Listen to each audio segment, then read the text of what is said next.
Welcome everyone to Andre Arshavin's favourite football podcast, the Only Fans football podcast.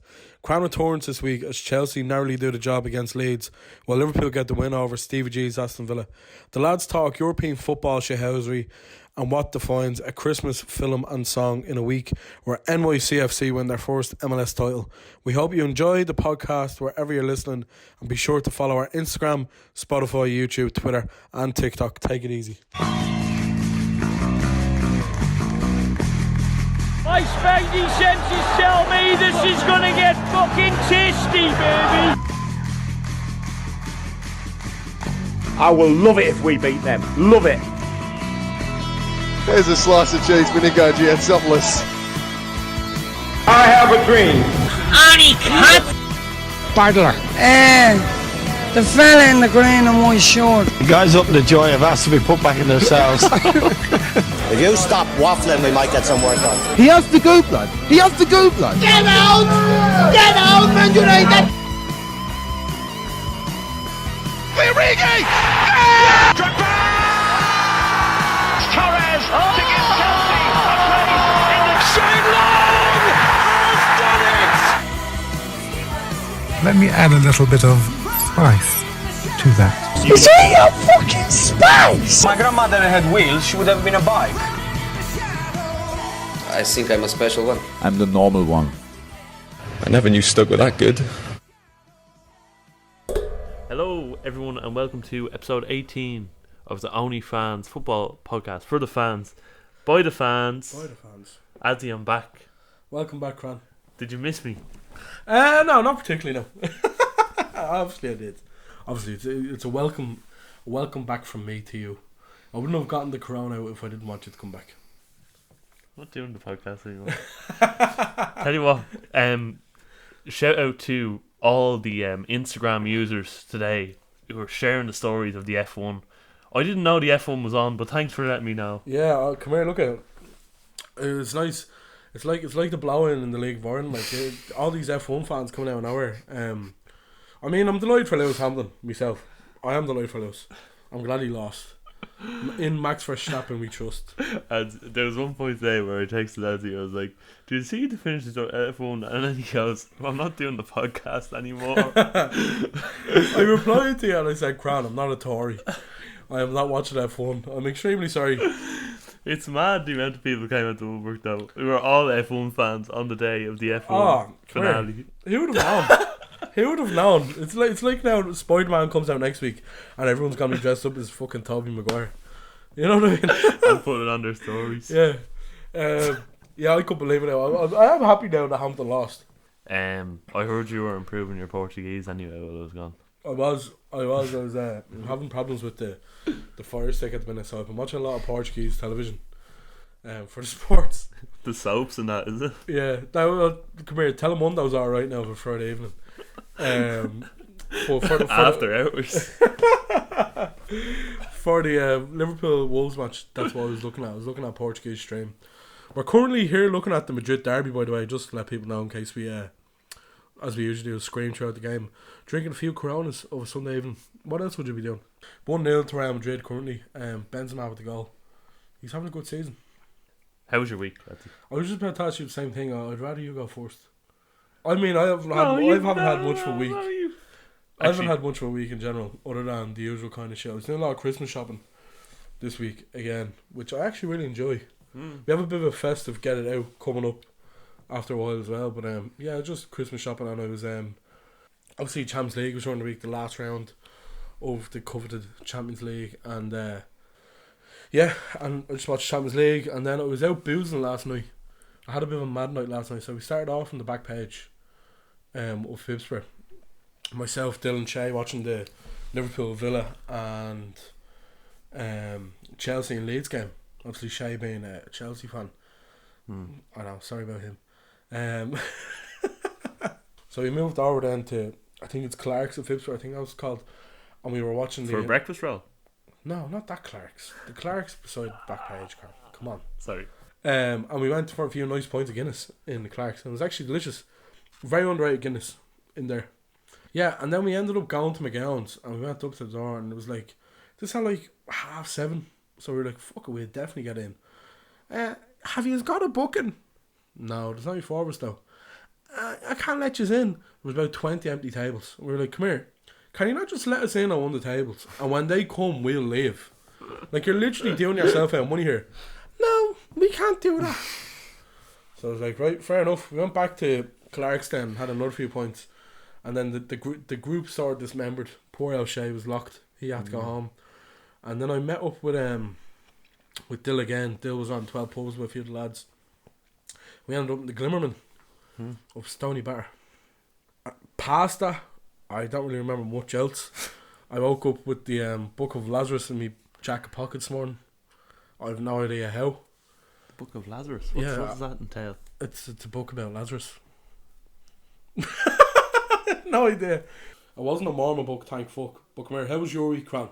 Yeah, it's been a good week actually. The good folks at Bacon Brew actually supplied my coffee for the week because I've bet out with assignments, and I go in almost every day this week and I'd order. This is a coffee I've discovered.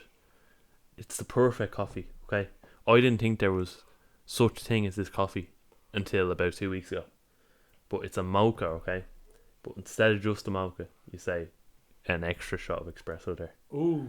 Oh my god, it's a game changer. Blow the balls off you. Game changer. Okay. I'm telling you now. And that got me through the assignments. And now we're here watching the Madrid derby of La Liga. But yeah, that was our week. Yeah, that was our week. We'll move on very swiftly, Cran, and I hope you don't mind me taking the wheel here. But we'll move on to... Unlike Ollie. I'm going to start this off with the Friday night game. Brentford and Watford in the... What's the Brentford Stadium called again? The Brentford Community Stadium. Oh, well, okay. It's very suave. I love the stadium, I have to say, and I love the banter that the lads have in Brentford in general, especially for Friday night. I think they've been there 2 or 3 times this season. Hey Jude. Nah. Yeah, and it's a lovely little stadium. And do you know what? It's on my bucket list to go to next season. Really? I'll be honest with you. Oh, absolutely. Whether it's for a Liverpool-Brentford game or any game at all. You never know what's going to come down the chimney. Well, I mean, I don't think the Brentford's community stadium's going to come down the chimney anyways. But Ivan Toney might. I'm getting on to the game. I actually have written here about Brentford. They kind of looked, and I thought this last week as well, they were kind of struggling without Toney. And Toney's impact is absolutely immense. And going forward and defensively, he's just everywhere. He's such a good player. Mbeumo done very well this week. Wissa was good as well. But I did think they were kind of struggling without Toney. But with that being said, you were looking at the game as well. Yeah. It was a very attacking minded game. It was very end to end, and it was a cracking game, to be fair. Yeah. The first goal comes after Bachmann had made 2 good saves, so they got the corner anyways, and it was Dennis's goal that made it 1-0 to Watford. And lovely little movement by him, and it was a great little header. But Pontus Jansson's marking for it was absolutely atrocious. It was. I thought it was really bad. You just let Dennis get away. About as good as the vaccine. Yeah, it genuinely is. Shout out to all my homies who have the Johnson vaccine. Yeah, so that's Dennis' 7th goal, Premier League goal, in 15 appearances. Excuse me. And here's one for you. So he has the same amount of goals in 15 Premier League appearances as Timo Werner has in 45 Premier League appearances. So what do you think about that? How do you find Brentford in general? So they come back into the game in the second half. Pontus Jansson gets the goal in the second half. And I think from then on in, I think we can both agree that Brentford were never losing that game. They were never going to, first of all, concede another goal. Oh, what a goal. Real Madrid make it 2-0 against Atletico. Asensio? Lovely goal by Asensio. Sorry, what you're saying about Brentford there? Yeah, no, just after they got the first goal, the equaliser, I never thought they were going to lose the game from then on in. And what I mean by that is, I didn't think Watford were going to spring any amount of attacks to put them under enough pressure.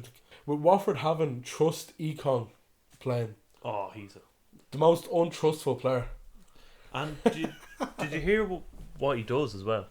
Yeah, seemingly he's afraid to head the ball.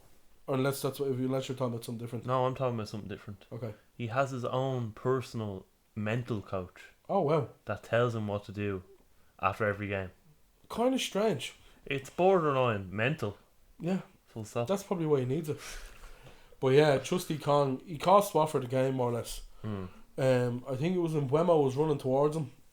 Anyone who knows anything about football knows that he just has to he just plays him out. Just there's no need to dive in where he did, because you know what I mean. Just stand him up and play him out, and he dives in, gives away the penalty, and the first time with Wemo, lovely finish by him, lovely penalty. Yeah. And I don't know if you've seen Ivan Toney's Instagram, but he had a video, and in the video he's like, he just don't miss. He just don't miss. And obviously he scored straight away after. So yeah, good win for Brentford. They haven't been great at home this season, but yeah, lovely win for them. Yeah, so we'll move on now to the 12:45 kickoff on Saturday morning. Manchester City against Wolverhampton Wanderers. And first thoughts on the game. The stadium was first empty of a Saturday morning. It wasn't full. Was this the Etihad? Or the empty? Yeah, the Etihad. John Moss, worst referee in the Premier League. The worst referee in the Premier League. I know you think Anthony Taylor. I don't know John if I Moss think that. really I think John Moss, he's a bit of a pudding squasher, you know. A sausage wallet. It was it was an unbelievably bad refereeing performance. And we'll go on when we talk about the Liverpool game. I'll talk about Atwell and how bad he wasn't well at all. But yeah, Moss in this game was awful. So he gives Jimenez a yellow card. Never a yellow card. Never a yellow card in a million years. Never. No, Come never. see, come sa. Never. Not in the middle of the park for a silly... it just wasn't a yellow card. Not for me. I know the lads on Match Today were saying the same thing. And then the second yellow, that's all Jimenez's fault.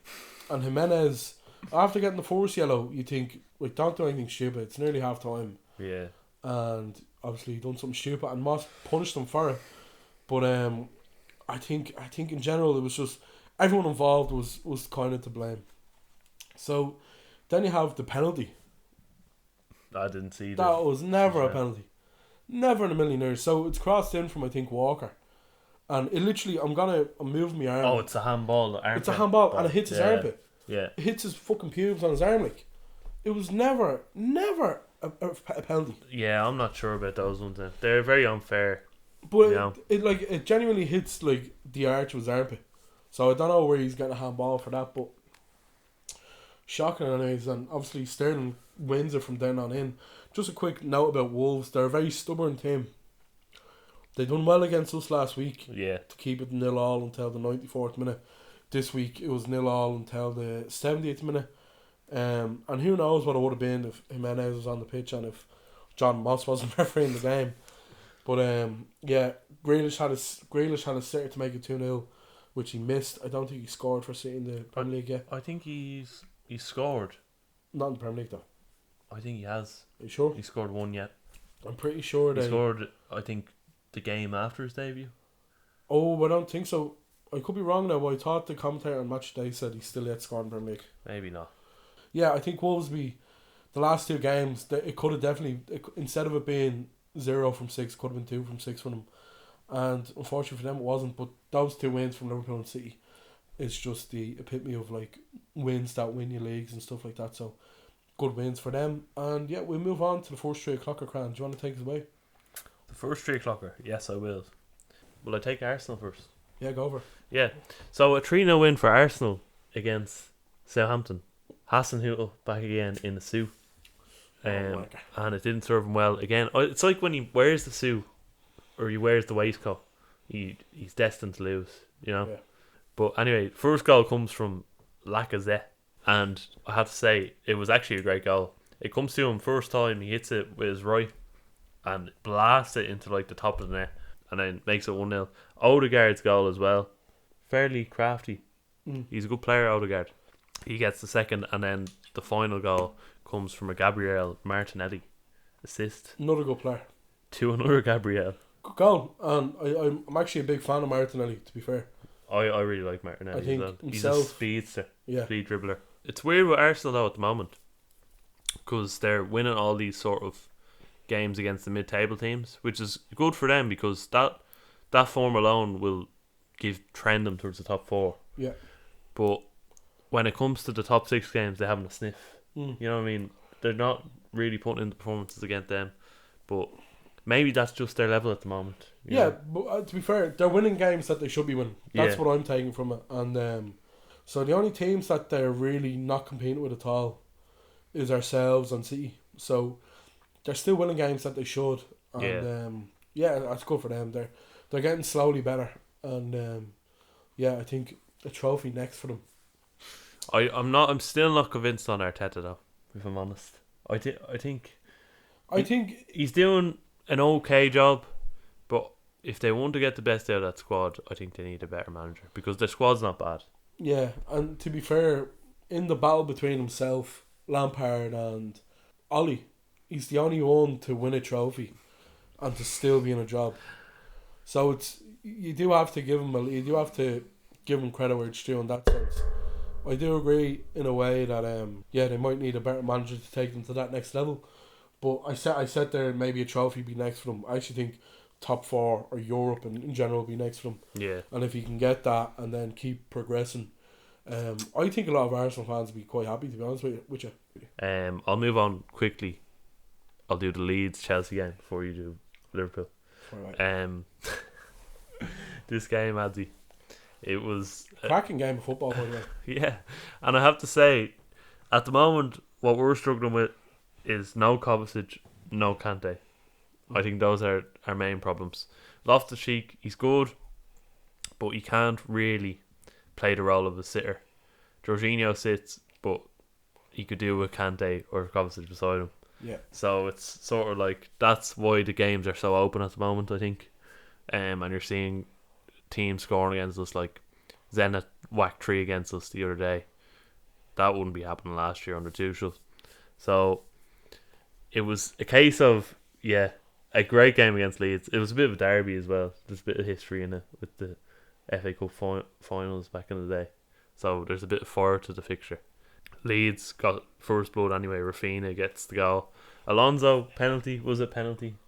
Oh yeah, every day of the week. Yeah, absolutely. He was a bit late now. Are we surprised with Alonso giving away a penalty? No, man. I'm just pissed off we don't have a substitute left back. True. I think you said there about missing Kante and Kovacic, but I think probably an underrated one that you're missing Chilwell. Yeah, and the minute he got injured in that Juventus game, things were going spiraling downhill. Yeah. So I'm not saying trending way downhill, but spiraling a bit downhill at the moment. Still doing okay, but Alonso was just piss poor, man. He's championship level in my opinion. Yeah, and to be fair, he's good going forward though. That's what he was. The second goal. Yeah.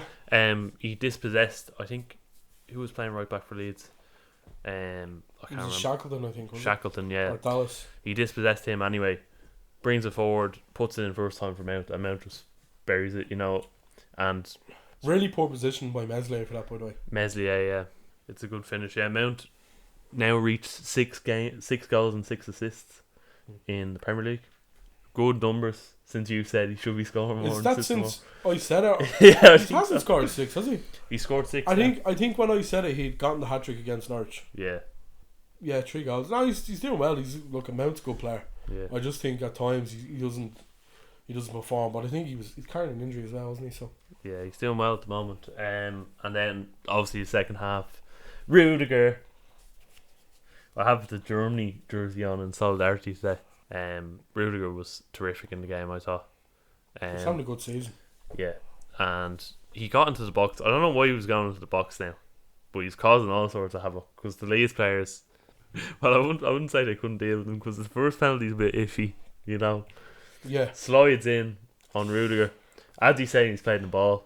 I think it's a penalty. There was one for Leeds up in Newcastle. We were out watching it in the Barbers, and Dan James gets taken out in the box by I think it's Lascelles. And the reason why the penalty wasn't given was because he played the ball. Yeah. Or he attempted to play the ball. And I don't know who tackled Rudiger there. I think it was Rafinha, wasn't it? I'm not sure now. But anyway, he plays the ball, and then obviously he plays the man subsequently. I didn't think it was. I thought it was a harsh penalty. But it's like anything; it's all subjective, and the refereeing's that poor that we don't matter really. You know what I mean? Yeah. So our opinions are completely void, and they have VAR, and they still don't know how to use it and stuff. But anyways, yeah, you'd be happy to get the penalty, of course. Yeah, Jorginho buries it. The third best player in the world this year, voted by the players. He buries the penalty. Good penalty for Leeds. Comes the equaliser. I think it was a young fella scored. Gelhardt. Yeah, mirror image of Mount's goal in my opinion. Yeah, the way he just whipped it in with his left foot. Good movement as well. Good movement. Front post scores. It's like you're playing FIFA or something. People scoring the same goals over. Yeah. Anyway, third goal. Rudiger gets fucking hacked from behind. Yeah, penalty all day. Bit of exaggeration, but I know he did. Definitely, in my opinion, a penalty. And he sold it well. You know, he gave it the old dive. The 1-2 with Salah. Yeah. Well. And anyway, Jorginho buries it. 3-2 Chelsea. Good game of football. What do you think it was? Can't complain. Do you think it was deserved to win Chelsea? From what you're saying, because from what I only seen the last half an hour, but so it looked fairly open. Yeah, well, I remember being when we were in the back page with Shay, and there was a point where he said Chelsea hadn't gotten out of their half. It was just after I think Jorginho scored, before Gelhardt scored. Yeah, and he was saying that they hadn't got out of their half. That Leeds were pinning them back or whatever. And I think Leeds going to Stamford Bridge getting 2 goals is, you know what I mean. There's a lot of times you go to Stamford Bridge and score 2 and win. Yeah. And yesterday they just couldn't. So yeah, I feel they'd be a bit aggrieved by that. But look, good win for Chelsea. And yeah, are Leeds in trouble? Do you think? Oh yeah, I think they are. And like one of the lads said yesterday was very funny was Leeds are always scoring, but they're not. Yeah. So they always look like they're gonna score and they don't. And I think one of the things about them now, let's go, and he scored. One of the things about them now is their performance, and I don't think there's much difference between the points that they had this time last season and now, but their performance was much different. Yeah. And they're kind of struggling in that vein at the minute, but I don't. There's something about me that thinks they won't go down. I think they'll have too much quality, but who knows? What do you think yourself? I think they're okay to stay up. I think the bottom 3 at the moment very suspect as to whether they can stay up or not. I think the bottom 3 at the moment are going down, in my opinion. So will we move on now to Villa, to Liverpool and Villa? The return of Steve. The return of the go. Yeah, and he got a good got a very good reception, which is to be expected for himself. And to be fair, he knew from the outstart how to wind up the crowd, because Villa were playing anti-football the whole way through. Yeah, it was a sight to behold, really. And like, like 25 minutes in, Martinez was taking 40 minutes over goal kicking on. It was really like, I mean, like, well played. If there's ever a way to frustrate Liverpool and Anfield in general, is to fucking shout, and that's what they done. And look, they were very good, Villa, to an extent. They didn't really create an awful lot.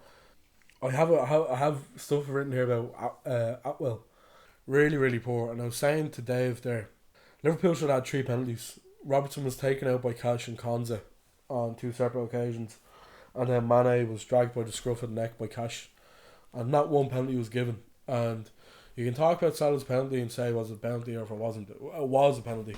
Yeah. But it's definitely the softest of the ones he could have given. Yeah. And I think the only reason he gave it was because he didn't give the 3 that preceded it.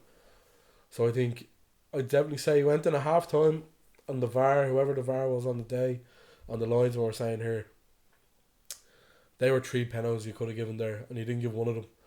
So if something happens in the second half, you'll have to give it. You'll have to, because it wouldn't have went down well. It wouldn't have went down well. I'm not mad for the conspiracies though. I know. I mean, I definitely think that he gave the softest one as a result of not giving 3 stone wounds. Yeah. I definitely think the fourth penalty that should have been given, which was Salah's, was definitely softer than the other 3 that he could have given, and he didn't, obviously. But I really love Emiliano Martinez. Yeah. He had 2 great saves. One was from Salah, who So does Senna. Yeah, but that might send. Two great saves from Salah and then from Van Dijk as well. The shot from Salah was at the near post, and in the reverse angle from behind the goal, you can see him like shimmying towards the far side, and he just kind of shifts his body midair and gets his left hand down to it. It was a lovely save. He's a fantastic goalkeeper. And then the one from Van Dijk was from a corner, headed right towards Martinez, and yeah, he saved it. But the penalty as well was unbelievable.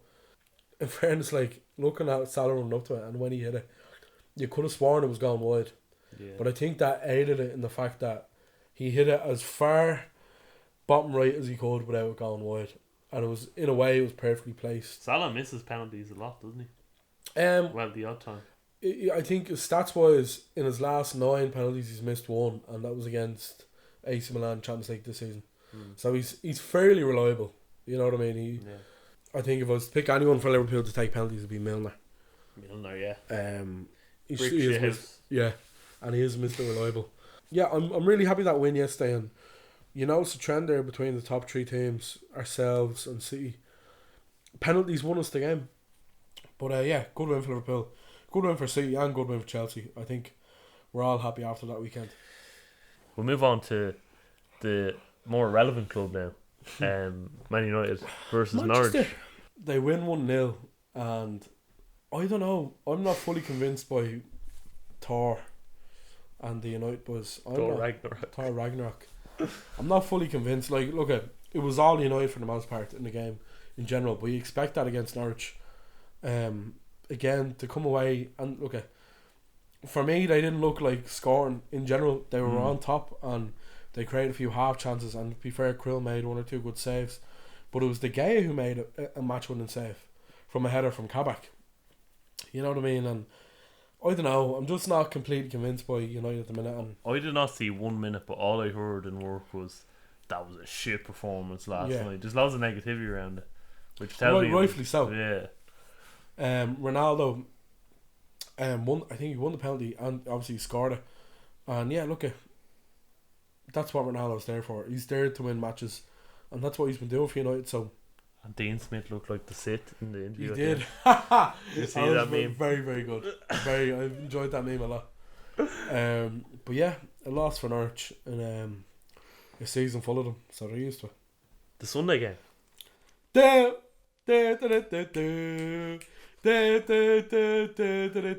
We have our hang sandwiches on the hill. That's my impression of a culture on the hill. So, first game of the day was a postponed game between Spurs and Brighton. Spurs are fucked. This is becoming a trend now. Spurs are in a bad way. Like, talking about postponed games every podcast. Yeah. You know what I mean? Like, involving Spurs. Like, first it was the Burnley, the fan who travelled 30 hours. And then this Brighton game gets postponed as well because all the Spurs players are COVID merchants. You know what I mean? Yeah, it's a bad bout of it, isn't it, in the squad at the minute? Yeah. They only returned to training today, apparently. And their first game post-COVID, I think, is against Liverpool. Unless they're playing the game midweek. I don't know if that's true, though. Conte will have them well drilled anyway. But that was the postponed game anyway. A good watch. Burnley versus West Ham. This was a game that I really enjoyed, Adzi. Watching the highlights on your telly there about 20 minutes ago. Declan Rice almost scored. The captain from Sky Sports, Declan Rice, nearly scores goal in 0-0 between Burnley and West Ham. And what I have written down here is Burnley staunch defending.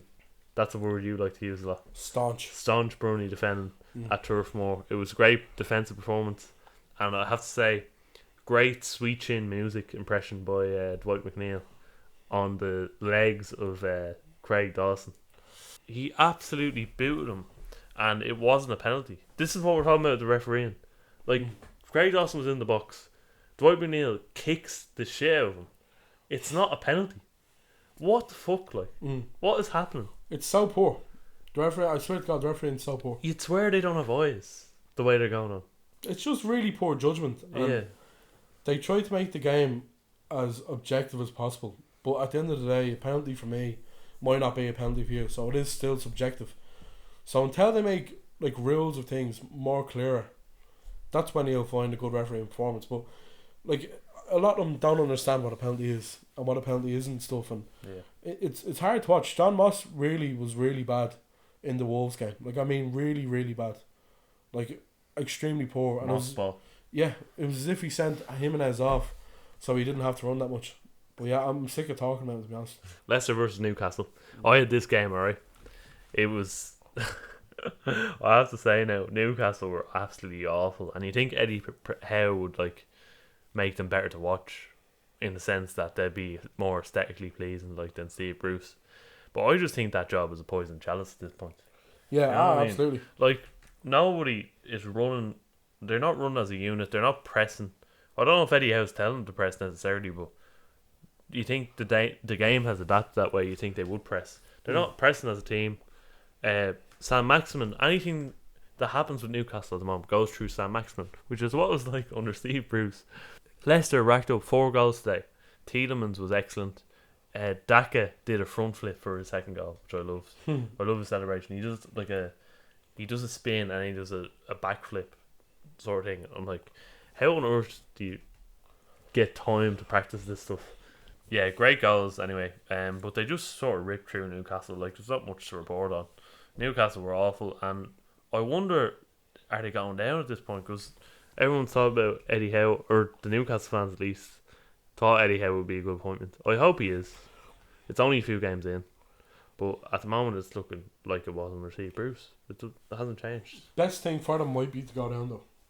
Best thing for them, parachute payment. It could be a blessing in disguise if they go down. Yeah. You know? In what way? Like, there's so much... It's a club that needs to be rebuilt, and it's very hard to rebuild a club in the midst of a Premier League season. Yeah. Like, he's not going to be able to turn everything around. Like the players are still shy. Like, there's only so much Bruce could do. Like, a lot of it is down to the players' ability and lack thereof. Isaac Hayden's been around about 40 years. He's been around too long. So Shelby has been around about 40 years. I don't know. I think going down potentially could be a blessing in disguise, in the sense the Championship will give you a chance to rebuild your team and get back up to the Premier League. And look, 1 year for Newcastle wouldn't mean much to them. They're not going to win it anyway. So yeah, interesting one. Good result for Leicester though, and Brendan Rodgers. Good result for Leicester, definitely. And I think Tielemans made a difference for them today. He's back from injury. He's doing well. He scored twice. Everton versus Palace. Yeah. I was looking at it now, but I didn't take notes or anything on it. I seen the last half an hour of it, and I believe that Palace were very, very good up to a point. I think it was up till 2-0, and it was Andy Townsend on the commentary, not Andros, Andy, old Ireland player, and he was saying that a 2-0 lead is one of the worst leads you could have. And the point he was making was, it's bad because if a team peg one's back, then it's only 1 goal behind. I was like, hold on, that's with any lead though. You know what I mean? So you're telling me a 3-0 lead's bad if a team pegs back 2 goals? The commentary's a bit nonsensical.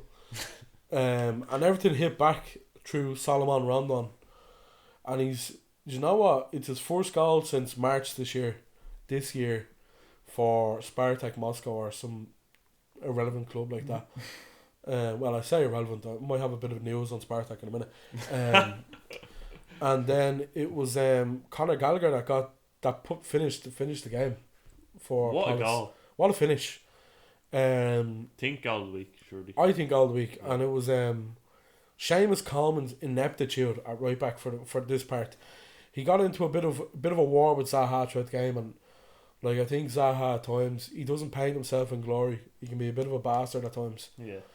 And he just got into Coleman's head, simply, and Coleman wins a free kick at the corner flag, and instead of trying to set up reasonably and even let the keeper come out and take it, he just lashes it and hits it right towards Gallagher. Takes it in stride. Well, bam, right foot corner. He could have placed it better, really. Lovely finish from Gallagher, and look, he's flying along. Yeah. Well, yeah, another loss for Everton, and long may it last. Benitez getting the sack, is he? I'm surprised he's still in there. To be honest, and I think the Farhad Mashiri has a lot of patience. To be fair, with Rafa, and like, to be fair, we're looking at the Madrid derby here. Ancelotti'd still be in a job if Madrid didn't come in.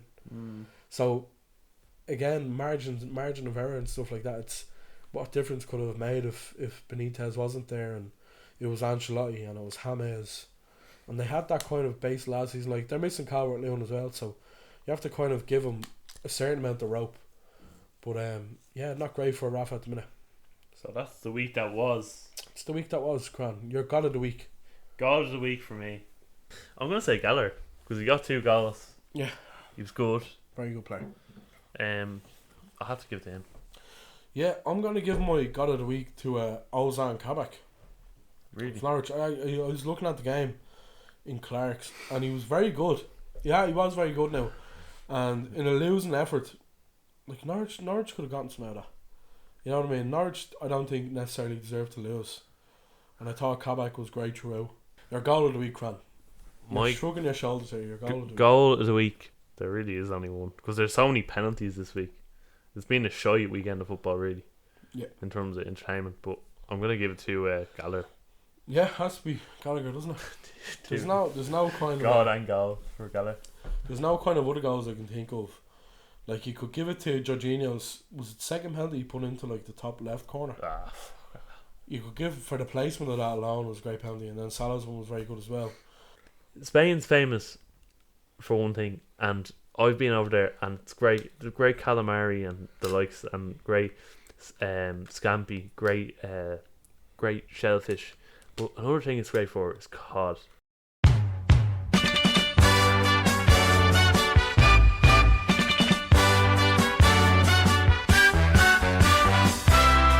This fella Ronaldo is a cod.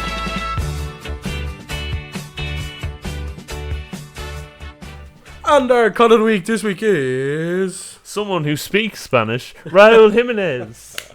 He was absolutely a petulant child, is how I'm describing him. Yeah.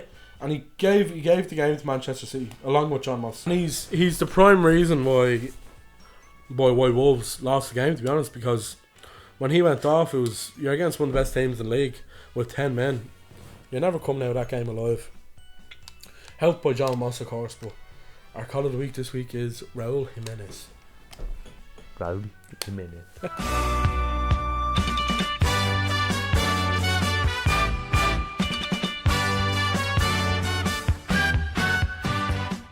Moving on now to our Euro Trash and Euro Treasure, Cran. I'll let you lead. What is your Euro Treasure this week? Well, my Euro Treasure this week comes from Ligue 1. In a 3-2 win for Nantes against Lens. Nantes moving up to 10th in the league. Lens staying 5th. So a good win for Nantes. Adzi? Yeah, so my Euro Treasure this week comes... anything to comment? Oh, Nantes? Yeah. Yeah, good win for Nantes. I'm going to lose my job. 3-2. It actually is a good win for them, to be fair. Yeah. My Euro Treasure this week, Cran, comes from Russia. It comes from Poland. Comes from Poland by way of Russia. The Eastern Bloc. Big up to the lads over there today. But anyways, my Euro Treasure this week is, and it really is treasure, comes from Spartak Moscow, who bought an ad space on an electric billboard in Warsaw and showed their goals against Legia ahead of the big Europa League fixture on Thursday evening. And you can only describe that as elite shithousery. What a bit of play by Spartak. And that's my Euro Treasure. My Euro Trash this week, Adzi, and I'm sure this will put a tear to your eye now, but it goes to Atlanta, who lost at home in Bergamo 3-2 to Villarreal. In the Champions League. In the Champions League. Yeah, they're doing well in the Serie A. We were talking about their title race earlier, and it's really hotting up. Really hotting up down there. And I still think Atalanta could win the Serie A, to be fair. But Milan are going well, and Inter. And Napoli are kind of falling off the minute. But yeah, Atalanta out of the Champions League. Sad, isn't it? My Euro Trash this week, Cran, comes from a bit of bullying. We're gonna clamp down on this. What? Bullying now. What? From Real Madrid midfielder Casemiro to Arturo Vidal. What did you do? No, I say this is Euro Trash. It's actually Euro Treasure 2.0. It's great bit of shithousery. by Casemiro. So I'll show you these Instagram pictures now. But in every picture that Casemiro puts up of games against teams featuring Arturo Vidal, he's always smiling, innit? And Vidal looks aggrieved. So that's one game. The next one is he's coming off against Inter, and Vidal has his head down. And then the last one is look at him smiling, looking at Vidal, as Vidal got sent off for Chile against Brazil. And that's my Euro trash / treasure 2.0 this week. We'll move on. Have you got something for the Hall of Fame? Yeah. My Hall of Fame comes from the Lighthouse Cinema of Smithfield. When we went to see a classic sci-fi movie called Dune. An instant classic. Best movie I've seen since the start of the pandemic. Honestly. What a movie. My Hall of Fame this week comes by way of the United States of America. What? I'm going with USA. My Hall of Fame this week comes by way of the United States of America. And I'm going with NYCFC winning the Major League Soccer final, their first win against Portland Timbers, in a game that was played in Portland, Oregon, in not a neutral Providence Park. Yeah, I know, it's a bit mad. Yeah. The game finished 1-1, and NYCFC won 4-2 in penalties. And I don't know if you know Ronnie Doyle, ex-Celtic boss, but he celebrated the win by stripping down to his boxers and doing press-ups with the cup in front of the NYCFC fans. A proper legend of the game is how I describe him. But just real quick, the penalties. Sean Johnson in goal for NYCFC saved the first 2 penalties with the greatest of ease. Like, that just set NYCFC up. Do you think? Yeah, I think some of the penalties were pretty bad. I thought they were good saves, man, to be fair. He's a unit, like he's like Courtois, but not a traitor. We'll move on. Adzi, something festive. Get it out. A festive version of Get It Out. We wish you a Merry Christmas. You want to leave that singing voice for next week, man. Sorry. So this week's festive Get It Out. Festive fun, we call it. Is it fun? I don't know. Not for us. So we got a few shouts to do Christmas movies and Christmas songs. So we got a few shouts this week to do top 5 Christmas songs and top 5 Christmas films. So we probably, I don't know if you want to talk about Christmas films for too long, because I know I don't. I hate them. Yeah, I'm not a big fan of Christmas films. I think a lot of them are kind of like sad and cheesy. Some of them are very cheesy. Very cheesy, very cheesy. We have both picked 5 here. As far as I know, you've picked 5. Yeah, I have. So do you want to kick us off with your number 5 festive film? Is what we're going to call it. My festive film, Adzi. My number 5 festive film is Die Hard 2. Oh, controversial. Are you a fan? I am a fan, but it's a Christmas film. Is it? Yeah, it is. Yeah. You got the job on a technicality. Because John McCain is celebrating Christmas. That's the reason he's in these places. Yeah. So it's not the case of there's just a Christmas tree in the background. John McCain's sole reason to be wherever he is for Christmas itself. Okay. So it is a Christmas film. I'm of the opinion that it's a film that's simultaneously set at Christmas. So it's like a football match being on in December. But that's like saying Home Alone is Home Alone. He's staying at Home Alone and it's simultaneously set at Christmas. Well, no, because they're No, hold on. That's what you're arguing. He asked Santa Claus for his family to come home. But on Christmas Eve, Santa Claus is simultaneously included in the story. You know what I mean? That's what you were for getting Home at. Alone, but not in Die Hard. That's what you were getting at. No, but it's literally a Christmas film. No. Do you ever see Ty? No. Ty is just nonsense. No. Ty definitely loves the F1, I'd say. Specifically Die Hard 2. Sorry. Bruce Willis. They get a bit repetitive. They are good films though, but air traffic control. Yeah. Team to it, you know? Yeah. I don't know what else to say. I don't think it's Christmas. Alright, you're number 5 then. My number 5 is Love Actually. Oh, okay. So Love Actually simultaneously at Christmas is a Christmas film. It's about Christmas, man. It's about Christmas. It's about 8 London couples who are trying to deal with their separate relationships at Christmas. It's a star-studded cast. So they're trying to see Hugh Grant with their relationships simultaneously. Liam at Neeson, Christmas. Colin Firth, Keira Knightley's in it. Oh. Emma Thompson, Bill Knightley. I don't really know what that is. And Alan Rickman. Alan Rickman's quite. He's in Die Potter. Hard, believe it or not. Oh, he is. Yeah. You see, there's the crossover Coming up later. Your number 4, Cron. My number 4 is Elf. Elf also features in my list. Yeah, Elf is a quality movie. Are you sure it's Christmas film though? Well, he's simultaneously in Elf at Christmas. Yeah, but elves are associated with Bonnie West. It is, of course, a Christmas film. Yeah. Mr. Norwal. Hi, Mr. Norwal. Shut up! I know him! Goodbye, buddy! Goodbye, Mr. Norwal. Oh, God. What a movie. It is a good film. Your number 4. My number 4 is The Holiday.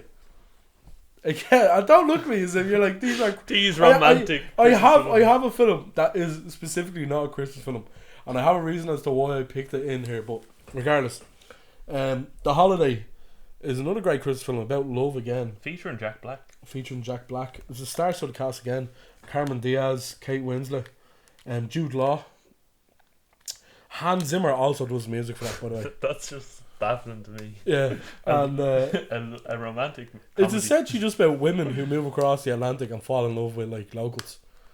And it's a good film. It's I've quite never sad. seen it. It's a good film. Yeah. I would recommend. Alright. Would recommend to a Cran. I might watch it with a loved one at Christmas. Oh. Your number 3, Cran. My number 3. Home Alone. Home Alone 1, believe it or not. Specifically. Home Alone 1. I love the scene where he's in the house of God, alright, watching your man's daughter singing. And he's preparing for the thieves. Is it Mauve? Mm-hmm. Yeah, he's preparing for them to come to the house, alright. But he sees the clock hits a certain hour. He's like, I gotta go home and prepare the house. And then the music kicks in. It's like dun dun dun dun dun dun dun dun dun dun dun dun dun dun dun dun. And he's just running home to the house. And that's my favourite scene of the whole thing. When he's devising a plan. He even sticks the dinner on. He says grace, you know. Yeah. It was a good film. What a film. Macaulay Culkin. But that's what separates it from Home Alone 2 and 1 is the bit right there in the church where it goes dun, dun, dun, that's and it gets louder. Yeah. What? My number what 3. Film? My number 3 is Star Wars: The Force Awakens, and it's not a Christmas film at all. I'll admit that it's not a Christmas film, but it came out in Ireland on the 17th of December, and the reason why I associate with Christmas is purely because I seen it the week of Christmas, and to me, a Christmas film is what you make of it. So you were number 2. And you were do you not remember the part when Kylo Ren had a scrap with Santa Claus? No. Luke, Santa Claus. My number 2 is Die Hard. Number 1. What a film! What a film! Oh, right, okay. John McCain arrives on the plane. It's just a good Christmas film. I don't know. It's a nice, violent Christmas film. That's why I like it. My number 2 is Elf. We've already talked about Elf, and it's one of Will Ferrell's best films, actually. Yeah. And for any Will Ferrell fan out there, they're doing like a Will Ferrell marathon on Comedy Central over Christmas, which I think is well worth the watch. My number 1 goes to my favourite movie of all time. This is my favourite movie ever. Okay. It's not just a Christmas film. This is a bold shout already. It's A Wonderful Life. I love it. Okay. I love the message of it. Yeah. And I always watch it with my family every single year on the 24th, Christmas Eve. We always watch it every night on the 24th. We have for 20 years since I was born. Good show. That's my favourite movie. I don't know if you've seen it. Have you seen it? Oh, I have seen it, yeah. I love that film. My number 1 is Home Alone 2. I just think it's better than the first one. I like the fact it's in New York. Mauve? Moff. The Wet Bandits. The Wet Bandits is actually one of the best things about Home Alone. It's so stupid. It brings a bit of life. Like at the end of Home Alone 1, and they're fucking being put into the to the police car, and the police was like, "Thanks for letting us know who did this. We did not know who was flooding all these houses." And Marv's just like delighted with himself, like, "Yeah, that was us. We are the Wet Bandits." And Joe Pesci's like, "Just shut up, will you?" But yeah, Home Alone 2 for me. I just like it. I prefer. It's much of muchness really. Like and more paint cans than the first one. Yeah. Yeah. And they have the scary board woman as well. Mm. So who turned? I think she's Irish actually. She's Irish, yeah. Yeah. Kevin. She sees her at the end. Kevin. Oh. Kevin's quite an Irish name actually as well. We'll move on to our top 5 Christmas songs, Cran. Oh, we'll skirt through these, will we? I know, we're going grand. So my number 5, Andy. Santa Claus is coming to town. Oh yeah. Fucking quality. Jackson 5. The Jackson 5 version though, not the Bruce Springsteen version. The Bruce Springsteen version is shy. Yeah. So I mean, that's fair enough. I'm not gonna dispute that. My number 5 is Shakin' Stevens, Merry Christmas Everyone. When we're at the Merseyside derbies, it's what Liverpool fans sing to Everton fans. Merry Christmas. So it's like Everton. Divock scoring all around us. And in the end, it ends with Merry Christmas Everton. So that's my number 5, Shakin' Stevens, Very Merry nice. Christmas Everyone. Your number 4, Cran. My number 4 goes to a bit of an underrated Coldplay song, Christmas Lights. Yeah. Some people don't like Coldplay. I think they're alright. Yeah, I think they're grand. I'd love to go and see them. Yeah. Live. And Christmas Lights is a nice. It's one of their nicer songs, I think. Yeah. Really good song. Yeah. I like it. No complaints. You? My number 4 is Chris Rea, Driving Home for Christmas. Bit of an emotional one for me, so I'm not going to delve too much into it. Can't wait But to see those faces. I really do love that song by Chris Rea. Like all these songs could easily be number 1. Yeah. But yeah, Chris Rea, Driving Home for Christmas. What a tune. Your number 3, Cran. My number 3, Fairy Tale New York. Oh wow, that's higher up the list for me. But like as I said, the boys in the YPD choir were singing Galway Bay, and the bells are ringing out for Christmas Day. My number 3 is Rage Against the Machine, Killing in the Name. Have you ever heard of it? No. You haven't heard of it? Is that any good? That's a fucking tune. It's not a Christmas song though, but it's a tune. Yeah. It's like fuck you, I won't do what you tell me. Fuck you. The reason why it's number 3 on my list is shout out to Eno for this because he'll remember this fondly. Christmas Day Minute 2019. Essentially is for colleges you just go drinking all day. Yeah. And it's unbelievable. It's crack. like DCU has one as well. Yeah, and it's unbelievable banter. It's like great crack. Yeah. And yeah, we were in a roost of Minute, and there was a band playing a lot of Christmas songs, and out of nowhere they just started riffing Rage Against the Machine, and me and Ian I think were the only two in the building that knew it, and we lost our absolute shit. Rage Against the Machine, Killing the Name is my number 3, Cran. Your number 2. My number 2 is Why Christmas, Adzi. What a tune. Bing Crosby, classic. I'm dreaming of a white Christmas. Yeah, it's a great tune to be fair. And to be honest, I still am dreaming of White Christmas because we only have one in our lives, and I don't think I'll see another one. I mean, you won't with that attitude. Maybe. We cannot force it to snow, unfortunately. No, I love snow as well. But that's why I love White Christmas. Your number 2. My number 2, Fairy Tale in New York. We just talked about there. Probably, to be honest with you, I know we're being subjective here, but it probably is the best Christmas song of all time. Oh yeah. Most iconic, and there's nothing like being in McGowan's on Christmas and this song coming on and hugging strangers and stuff. It is what it is. You're number 1, Grant. Yeah, alright. I want to be back. My number 1 goes to The Power of Love, a force from above. Good tune. About the true meaning of Christmas, really, when you think about it. Okay. Power of love. Power of love. But no, honestly, it is a cracking tune. It's a really good song. Yeah. And I always loved it. And that's why I've given it number one. You're number one. My number one is Wham! Last Christmas. I absolutely love it. I have to say, I have fond memories of when I was younger.